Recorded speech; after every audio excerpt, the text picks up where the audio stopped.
ഇപ്പം കാണുന്ന ഒരു ഞെട്ടിക്കുന്ന വാർത്ത. അങ്ങനെയല്ല അതിനെ പറയാൻ പറ്റില്ല. അങ്ങനെ ആവരുതേ എന്ന് പ്രാർത്ഥിച്ചുകൊണ്ടാണ് ഞാനിപ്പോൾ ഈ വീഡിയോ ചെയ്യുന്നത്. അതായത് പോറ്റിയെ കയറ്റിയത് മറ്റാരുമല്ല, അവിടുത്തെ തന്ത്രിയായ കണ്ഠര രാജീവരാണ് എന്നുള്ള വാർത്ത. അദ്ദേഹത്തെ SIT ചോദ്യം ചെയ്തുകൊണ്ടിരിക്കുന്നു. ഇന്ന് തന്നെ അറസ്റ്റ് ഉണ്ടാവും, കോടതിയിൽ ഹാജരാക്കും എന്നൊക്കെയുള്ള വാർത്തയാണ് വന്നുകൊണ്ടിരിക്കുന്നത്. അതായത് ഈ പറഞ്ഞ പോലെ തന്നെ നമ്മൾ പണ്ടുള്ളവർ പറയത്തില്ലേ, വേലി തന്നെ വിളവ് തിന്നുന്ന കാഴ്ചയാണ് നമ്മൾ കാണുന്നത്. സത്യത്തിൽ ഇങ്ങനെ ഒരു സംഭവം സത്യമായിരിക്കല്ലേ എന്ന് ഞാൻ പ്രാർത്ഥിക്കാനുണ്ടായ കാര്യം എന്താണെന്നറിയാമോ? ഇത് ശരിയാണെന്ന് വന്നാൽ ലോകത്തിലെ ഏറ്റവും വലിയ നിരീശ്വരവാദികൾ ഇവരാണെന്ന് നമുക്ക് പറയേണ്ടി വരും. കാരണം ഇവരെ വിശ്വസിച്ചാണ് നമ്മൾ ഓരോ വഴിപാടുകളും ഏർപ്പിക്കുന്നത്. ഇവരിൽ വിശ്വസിച്ചാണ് നമ്മൾ അമ്പലത്തിൽ പോകുന്നത്. അപ്പം ഇവർ തന്നെ മുതൽ കട്ടു എന്ന് കാണുമ്പം അങ്ങനൊരു ദൈവം ഇല്ലെന്ന് ഇവർ പ്രൂവ് ചെയ്യുന്ന പോലെ ആയിപ്പോകും. അതുകൊണ്ട് ഇങ്ങനെ ഒരു സംഭവം അത് സത്യമാവരുതേ എന്നാണ് എൻ്റെ പ്രാർത്ഥന. പലരും നമ്മുടെ ഹിന്ദുക്കളുടെ ഇടയിൽ തന്നെ ചോദ്യമുണ്ടാവും, പിന്നെ ആരെയാണ് നമ്മൾ വിശ്വസിക്കേണ്ടത്?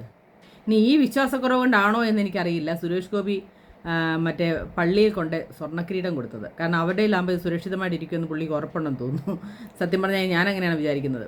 കൊണ്ടിടുന്ന ഇവർക്ക് ഓരോ വർഷം കിട്ടുന്ന കോടികൾക്ക് കയ്യും കണക്കുമില്ല, ഇങ്ങനെയൊന്നും കട്ടെടുക്കാതെ തന്നെ. എന്നിട്ട് വീണ്ടും അതിനുള്ള ഈ ആർത്തി കാണിച്ച് എന്തിനാണിത് കാണിക്കുന്നതെന്ന് ഒരു പിടിയും കിട്ടുന്നില്ല. എന്തിൻ്റെ പേരിലാണ് ഇവരൊക്കെ ഇങ്ങനെ ഈ ചെയ്യുന്നതെന്ന് രാഹുൽ ഈശ്വർ മെഴുകുന്നുണ്ട്. ഈ പറഞ്ഞ പോലെ കേസ് തിരിച്ചുവിടാൻ വേണ്ടിയിട്ടുള്ള ശ്രമമാണ് നടക്കുന്നതൊക്കെ പറഞ്ഞ്. അങ്ങനെ ആയാൽ കൊള്ളാം, തന്ത്രിക്ക് കൊള്ളാം. അല്ലാതെ ഇതിനകത്ത് ഇതിനെ വാസ്തവം നമുക്കറിയില്ല. വാർത്തയിൽ കണ്ട കാര്യമാണ് ഞാൻ പറഞ്ഞത്. അതിപ്പോൾ എനിക്ക് തോന്നിയ അഭിപ്രായമാണ് ഞാൻ പറഞ്ഞത്. നമ്മൾ ഓരോരുത്തരും അമ്പലത്തിൽ പോകുമ്പം അതിൻ്റെ മുഖമായിട്ട് നിൽക്കുന്ന തന്ത്രിമാരും തിരുമേനിമാരും ഒക്കെയാണ് നമ്മളവരെ ആ ഭക്തിയുടെ ഒരു അംശം ഇവരിലുണ്ടെന്ന് കാണുന്നവരാണ് നമ്മൾ അമ്പലത്തിൽ പോകുന്ന ഓരോരുത്തരും, അല്ലേ? അതൊന്നും ഒരംശമല്ല, വെറും അവശിഷ്ടം, അല്ലേ?